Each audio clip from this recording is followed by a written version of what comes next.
అధ్యక్ష, మంత్రి గారు కఠినమైన చర్యలు తీసుకుంటాము అన్నారు.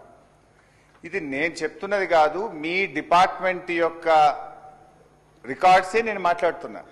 మీ డిపార్ట్మెంట్ ఏం చర్యలు తీసుకోలేకపోవడం వల్లనే మొదటిసారి కాదు, అదే రాఘవ కన్స్ట్రక్షన్స్ రెండవసారి ఇన్స్పెక్షన్ చేసినప్పుడు కూడా ఇల్లీగల్ మైనింగ్ క్రషింగ్ చేస్తున్నారని రెండవసారి కూడా మీ డిపార్ట్మెంట్ షోకాజ్ నోటీస్ ఇచ్చింది.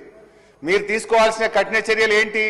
As per the mineral rules year 2000 ప్రకారంగా ఒక కంపెనీ మొదటిసారి రెండవసారి ఇల్లీగల్ క్రషింగ్ చేస్తున్నట్టు దొరికితే వాళ్ళను తక్షణమే క్రిమినల్ కేసులు పెట్టి ఏడాది పాటు జైల్లో పెట్టాలని మీ రూల్స్ చెప్తా ఉంది.